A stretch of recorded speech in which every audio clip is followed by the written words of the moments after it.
个问：什么是智慧啊？什么是智慧？我们大概从来对这两个字没有思想过，以及我们可能说这个人很聪明啊，或者我们说聪明是一种天然的，聪明就是我们与生俱来的，有一种的智商。但是智慧，它却是我们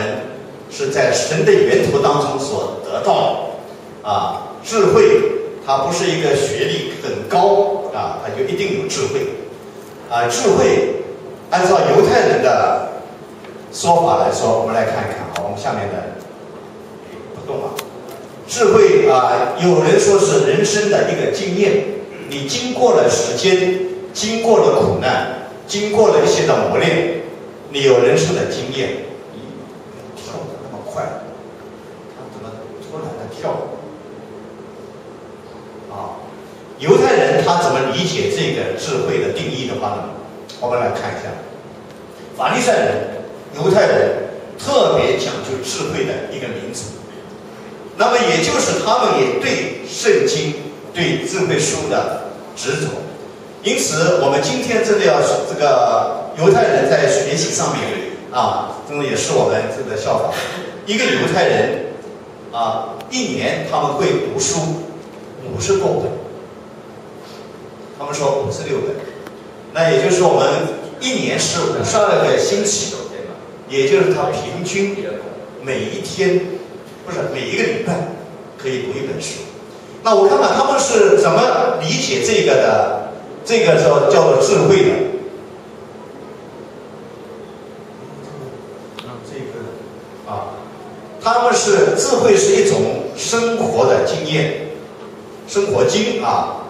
怎么不动了？这个遥控带好。将生活与上帝的一个联合，是叫做我们是来见证神的同在，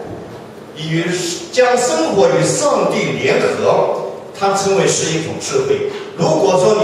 你的生活里面如果没有上帝与我们同在，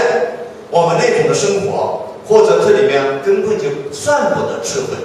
因为上帝的同在，上帝跟我们在一起同在，然后我们见证上帝与上帝的联合，这是犹太人的他们对智慧的一种的认识。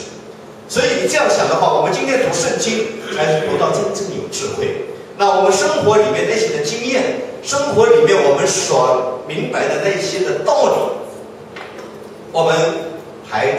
称不上真正的智慧。好，那么我们来看，那么这里面大家知道，这个所罗门王是一个君王。说到这5本书，也就是约伯记、诗篇、箴言、传道书、雅歌，大部分他们都说是和所罗门王有关。这个有这种的说法。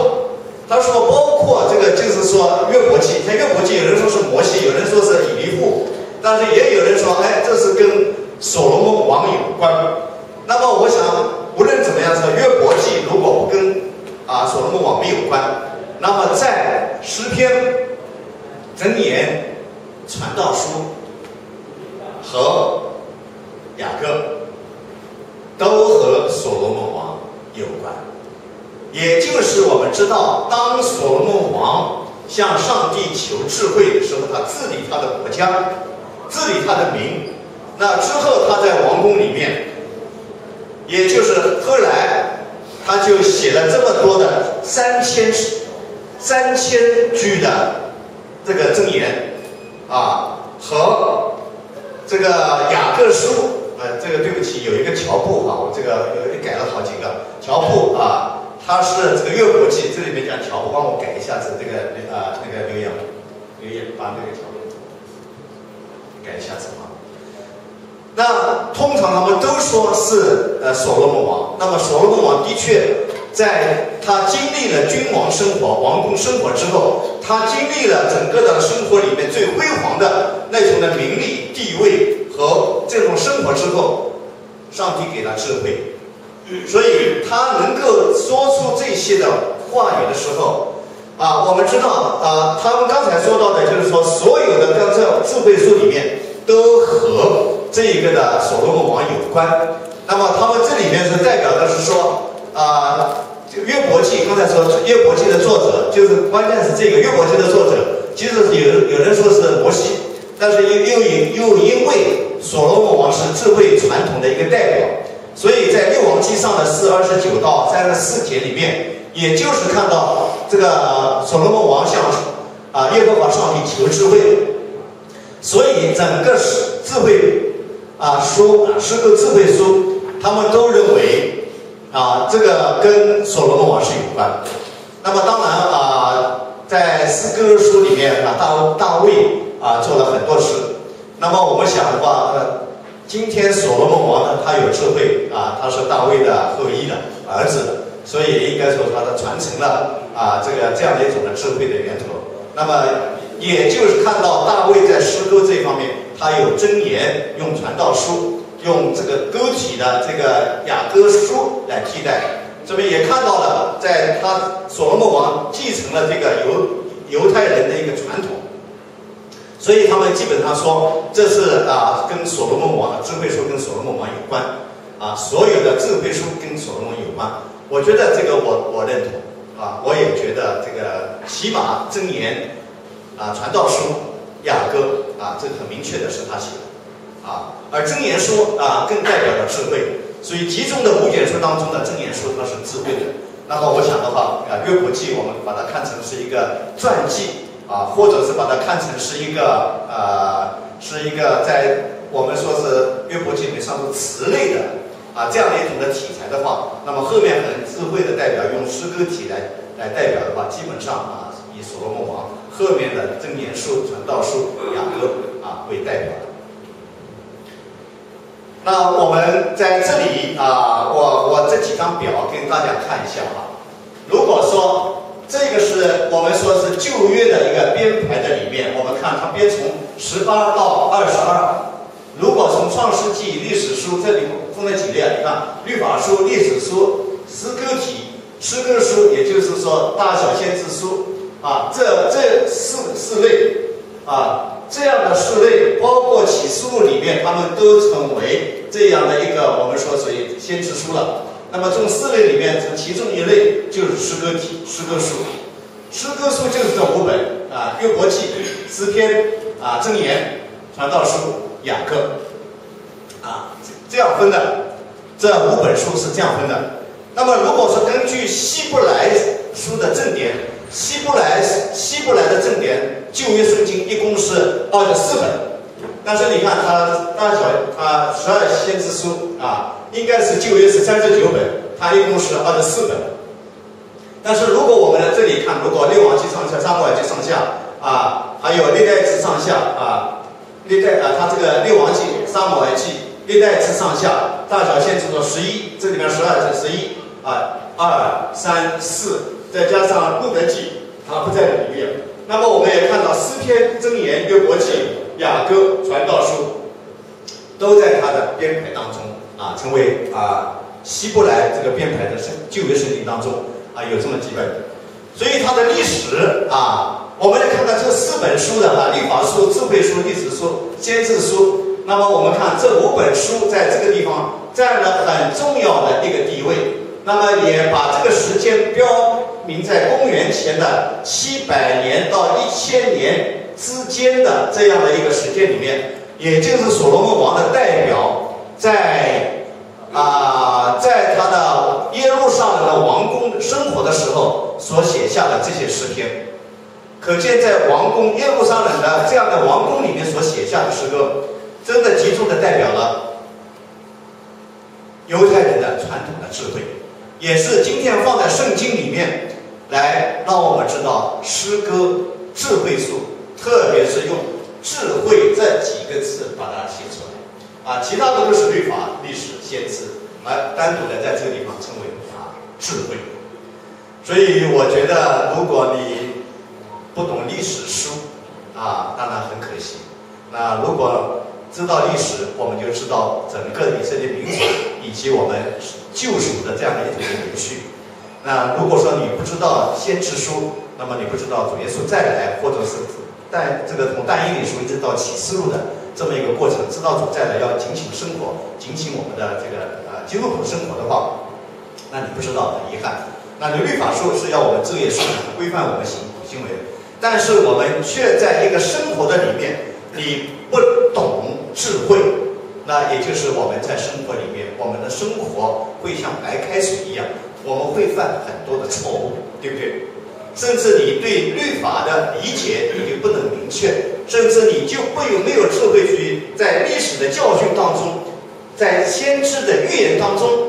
明白主再来救赎了整个的情况。所以从整个来看，我们真的是需要智慧。这个我们就它主要是编排了，它在什么时期呢？是在这个诗歌书在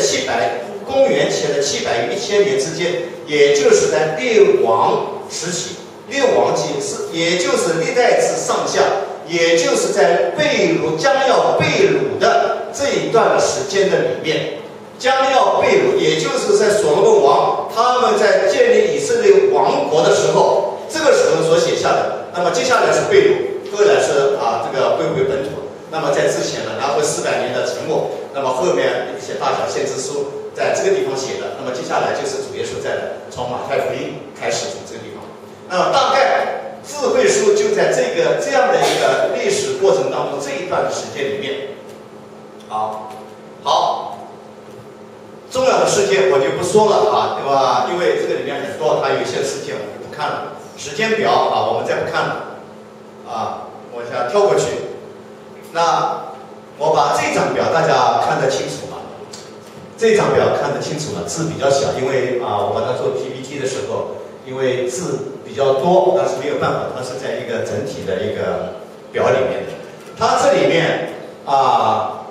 我把它归纳了，就约伯记，把它的时间、地点和它的目的在这个中间把它写清楚了。我主要给大家要了解的是，这5卷书的主要的这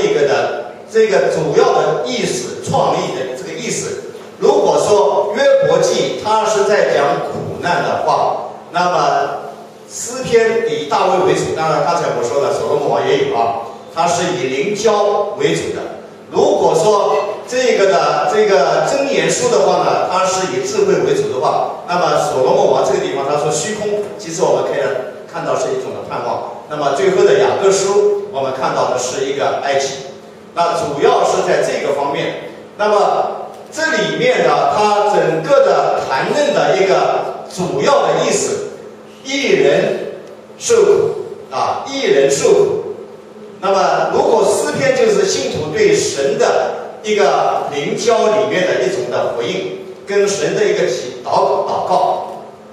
如果说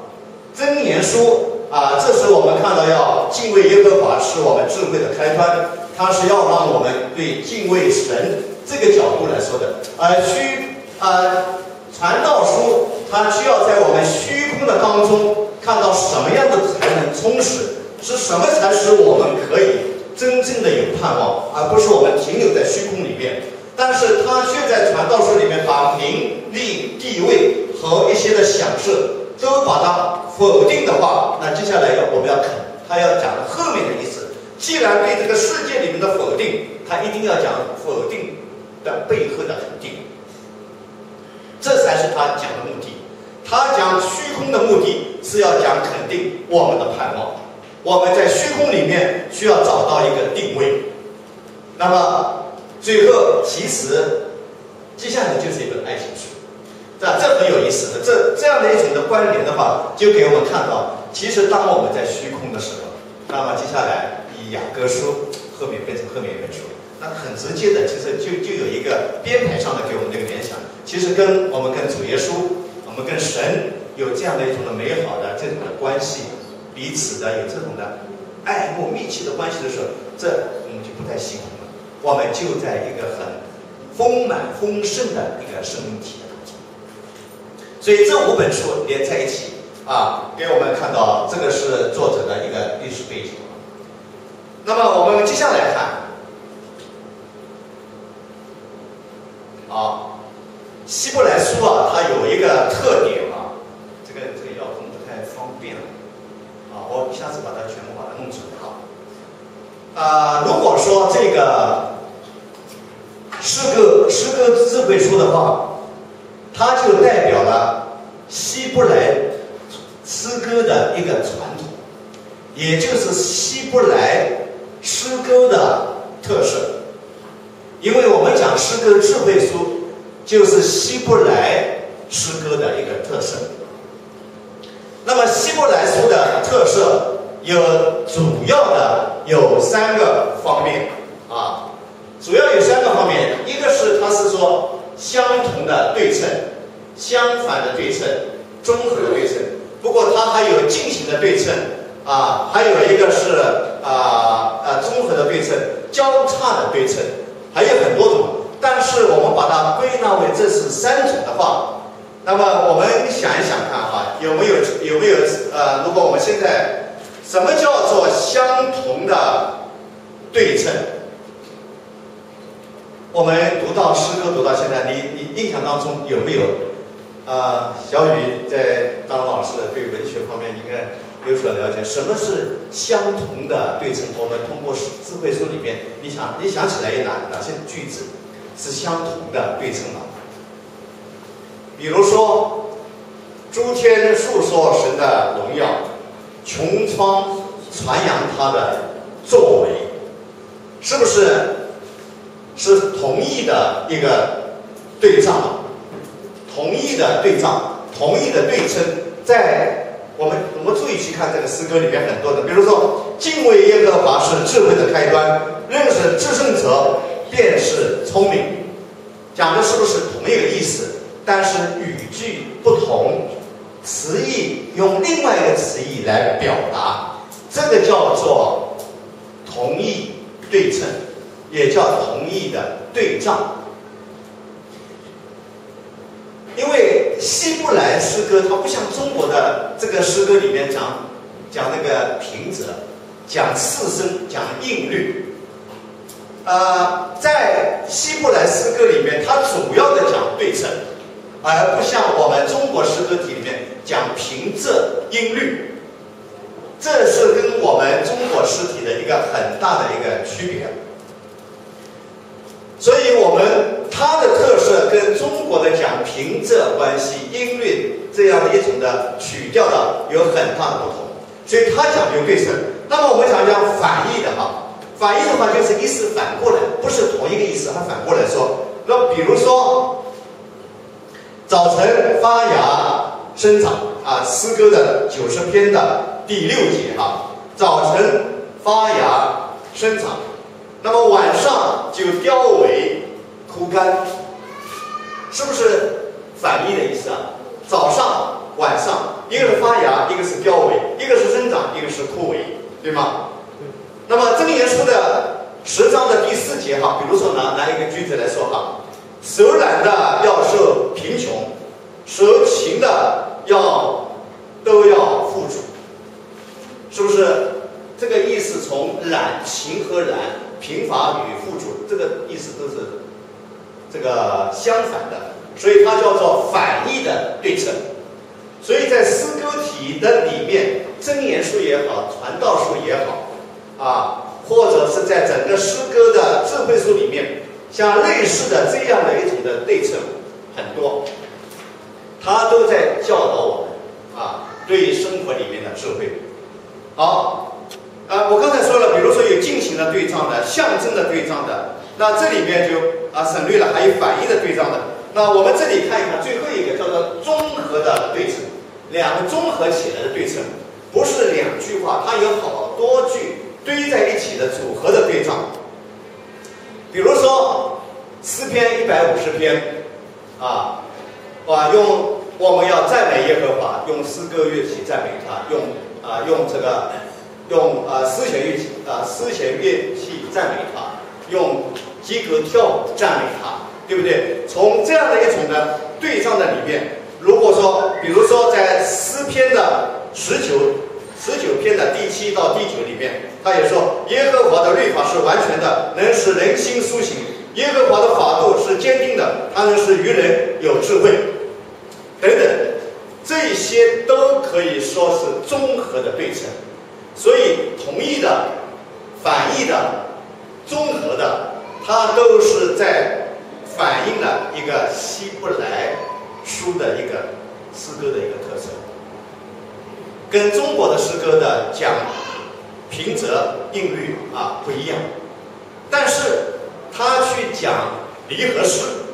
我不知道大家听说过什么叫离合诗吧？那也是他的一个特色，他不讲韵律平仄声调，他没有声调，但是他讲字母耶利米哀歌，大家记得耶利米哀歌大家去看它分的是22节，然后有一个44节、22节，整个的耶利米哀歌里面整个一节是从它的希伯来字母的，从阿拉法到欧米伽，一共是22个字母，所以它从第一个字母一直到最后一个字母，正好是22个字母。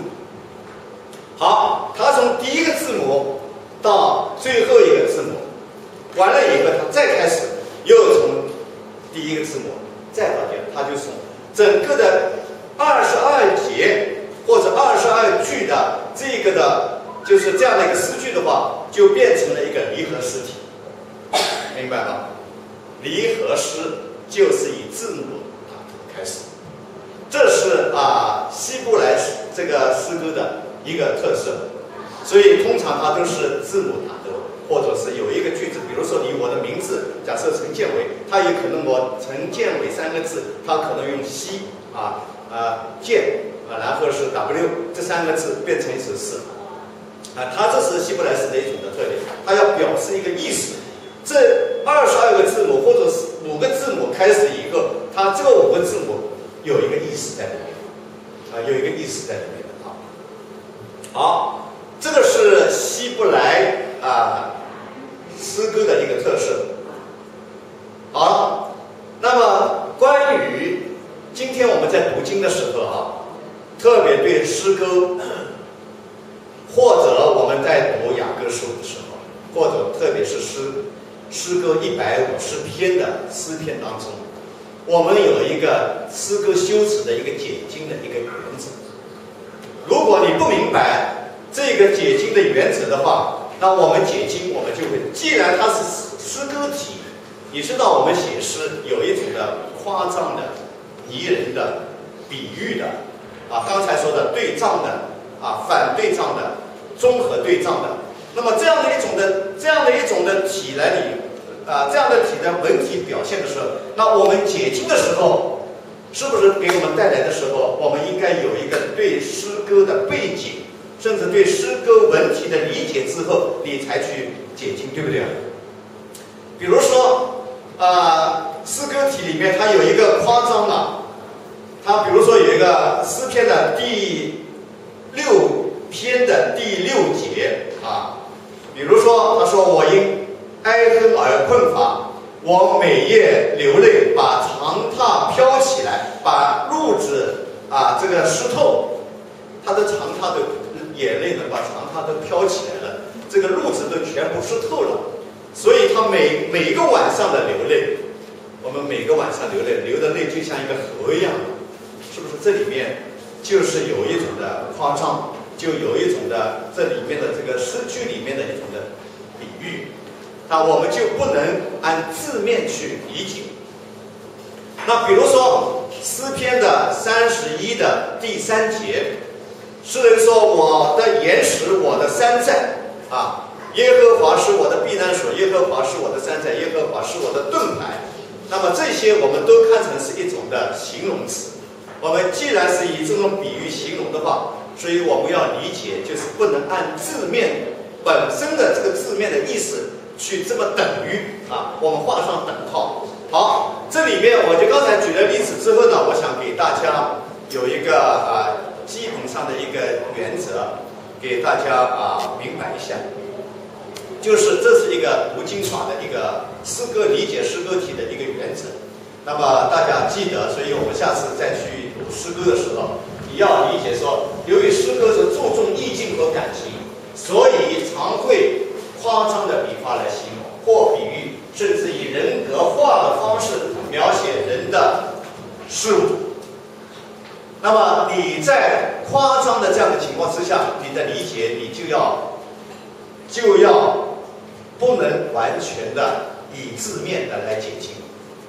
你要知道它的意境。刚才我说的，这句话，我以埃翁而困乏，我这个每夜这个流泪长发飘起露指湿透，比如像这样子。那么了解诗歌体的这样的特殊的修辞后，要注意的是，在解释诗歌的时候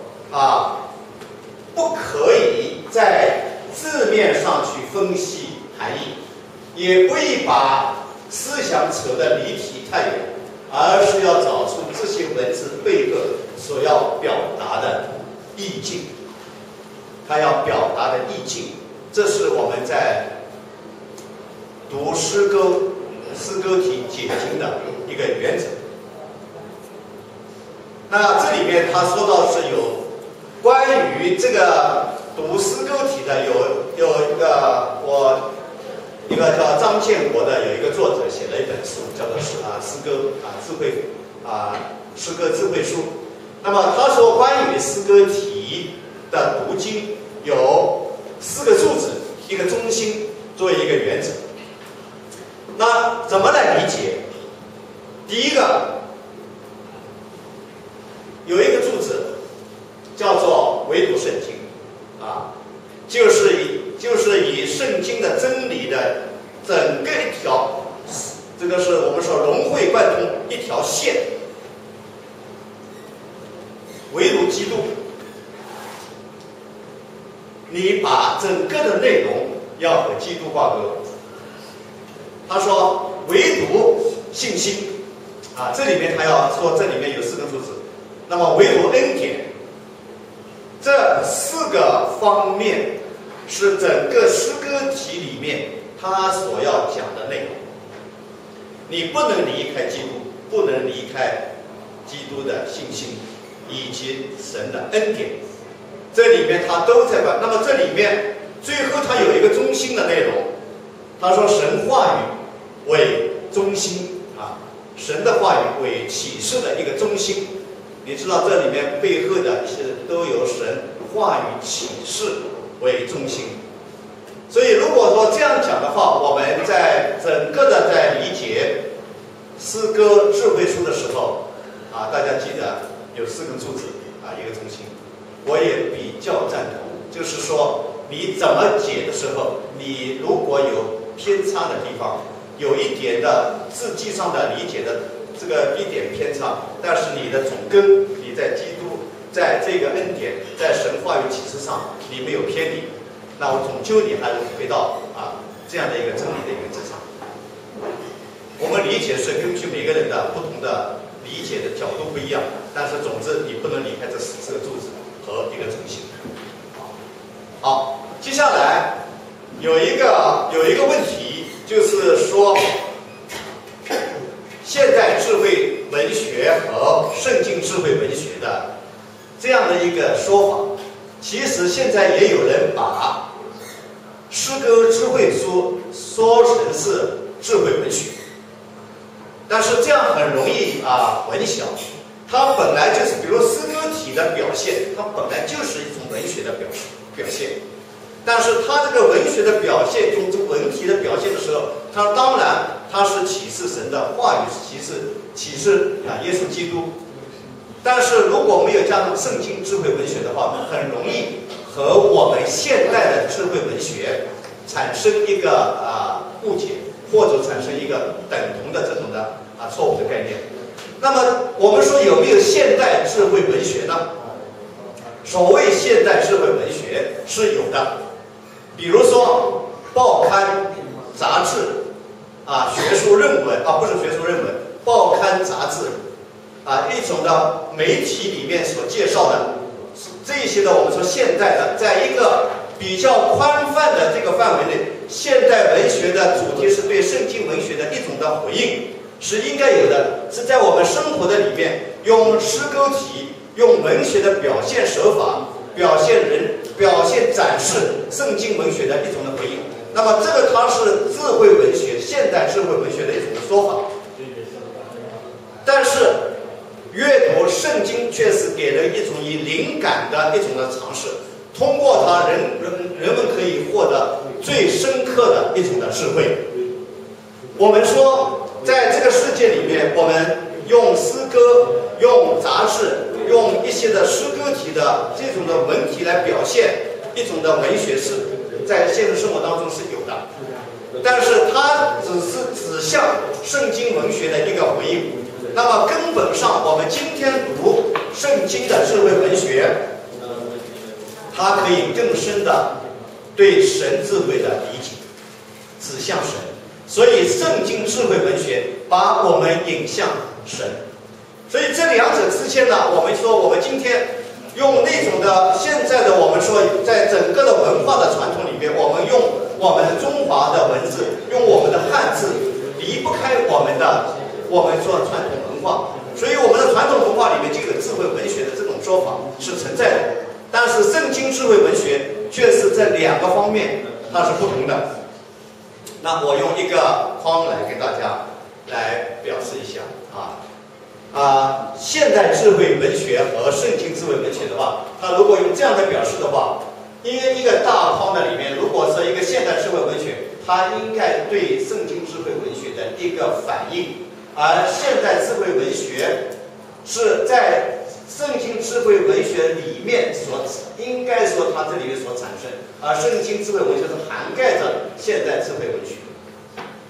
所以这两者之间，他们有这么一种的关系，就是说现代智慧文学跟圣经智慧文学。那么如果说圣经文学是我们指向神，那么涵盖了一个现代智慧文学。那么如果我觉得用这样的一个这样的一个图画来显示的话我觉得也比较能够反映问题。好，今天我是应该讲概论嘛，所以这个概论接下来是有5本书。要跟大家简单的介绍，那我想可能我就今天我大概就没有时间跟大家一本书的介绍。那么我想这些的内容，我要在下一讲的时候，我要一本书的来讲。我要讲约伯记，我要讲诗篇，我要讲这个箴言。传道书和诗歌。那么这5本书，我想在整个的内容的当中，我就不多在这里简单的介绍，因为这个是一个概论嘛，所以我想不多介绍。但是有几个方面，我要给大家在智慧书的组成这个方面，来给大家做一个略的做一个解释跟说明那这个表大概就比较清楚了那如果说我们看这张表，这5本书大概的介绍，这张表大概可以概括了好，我们来看约伯记一共是42章，受苦有益，苦难是属灵经历的一个开始，讲苦难。所以约伯记的42章的第5节，大家还记得吗？从前我风闻有你，今天我亲眼见你这句话就很典型的代表着他的整个约伯记里面给我们属灵的生活的经验的一个指点。说到这里的时候我觉得建议大家你们真的是有空，不是有空，没空的话你也抽出时间出来。不是等你有空，你可能永远没空的。我跟你讲，真的是这样。你刻意的抽一点空，把约伯记读一下。我读了约伯记之后我真的心里面很甘甜，你知道，有一种什么感觉呢？因为面对现在世俗文化里面，今天世俗化对教会的冲击，就是因为成功神学就是恩典神学对教会冲击的时候。而今天把这个智慧书的约伯记放在首篇，哎呀，我觉得真的是对于我们的智慧是一个铺垫。生活是很真实的，它不是虚空，它不可能这个好花常开啊，好景常在，不是整天是这个绚丽多彩啊，风平浪静。生活它就是有白天有黑暗，它真的是有甘甜苦辣，它是真实的生活就是这样。而上帝也真是借着苦难对他的儿女在生命当中的一个塑造。你知道这里面他要说的是说，因为我们苦难是因为你有罪，上帝要管教你，13个朋友对他的攻击。但是今天却在这本书里面给我们解明了这个道理。你知道一个什么样的简单道理？我现在跟大家简单跟大家说，后面就是约伯他自己明白的这道理。从前我风流有你，现在我亲眼见你。原来是什么？原来我们今天每个基督徒的信主啊，都是听见证神迹奇事，我们会信。是因为大家很多人说福音好啊，听了福音有很多祝福，从前风闻有你，都是因为这个缘故我们信。很多人是这样信的。你比如说上前去一个神迹奇事，一个医治大会以后，很多人上去，风闻有你啊，真的是看到一个什么，大家都说好。你看那个人也医治了，那个人也这个发财了，那个人也有很多见证，所以风闻有你。但是今天约伯在这里面，他要经历，就是撒旦也在上帝面前控告你们那些基督徒，都是因为说你给他福气，他们才信你的。不相信上帝，你把福气给他拿掉，把他的物质全部拿掉，你看他还信不信？好了，第一次的天庭会议上面，就是撒旦说了这个话。那么好，他说我的仆人约伯，你可以试试，但是你不要害他的生命，你把他的物质全部拿走。结果全部拿走了以后，约伯大概是说啊，收取的是你啊，赏赐的是你，收取的也是你，讲了这个话，对不对？然后撒旦觉得这个计划没有形成啊，既然他又到天庭去控告，他说因为把他物质上没有伤害他的生命，没有碰到他的肉体啊，没有触及到他的灵魂，所以再来一次，这个是好。那么你再去试，然后约伯怎么样？头顶深长，脚底长龙，整个的身体里面溃烂，伤及他的身体，多痛苦啊！你们大家没有这个头上长疮，脚底长，身上全部像麻风病一样的，一块一块的。我看那个照片，我是不敢看。所以有艺术家把这个约伯身上的这个皮肤啊，一块一块的这个弄得，哎呀，真的是让你真的是感叹这个人活那个生不如死，这真的这种感觉。那么怎么样？最后是经历上面，今天我亲眼见你，就是上帝与我同在，这才是真正的信仰。好，他是经过了苦难。然后才是苦难，是属灵经历的开始，是讲信仰，讲信心，是信靠上帝是真实的那回事情。多美的一个约伯书！3个朋友跟他对话，对完话以后，42节，最后神加倍祝福给他，是不是亲眼见？是不是亲眼看到神的那种祝福？不是说把你的苦难给你拿掉的，给你苦难的。所以我们当基督徒的，你不要那种天真，你以为没有苦难，一直风平浪静，那是你是糊涂啊，那不是基督徒，那是我们一厢情愿。那好了，然后讲诗篇的100章节150篇，向神祷告，敬拜就是与神亲密的交通，叫灵交啊。诗篇都有经节的哈，箴言是31章，智慧由神，敬畏神是智慧的开端。啊，传道书12章，属世的是虚空，他要讲明这个事情，属世的是虚空，那意思说我们要追求属灵的，所以在这里面，从这里面万事的终极虚空，真正的喜乐满足于来自于神对神的真正的一个认识。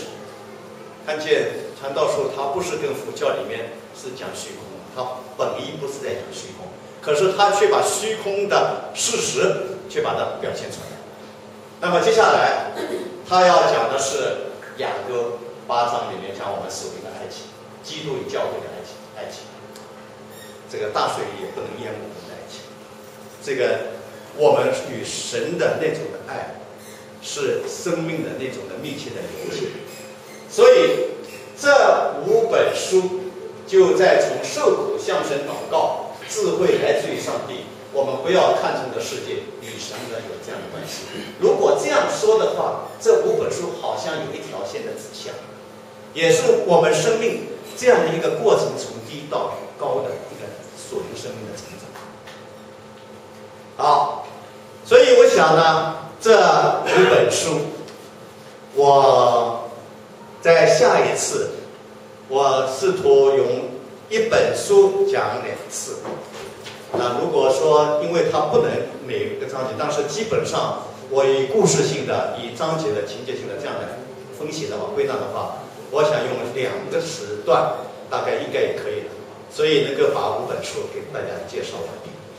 这样你当回过头来你再去读的时候，我并不是给你每一个章节给你解释，你自己回去再去读的时候，你就会读进去，你会觉得有意思，你也就得到智慧。这个我就不讲了所以时间也到了。我想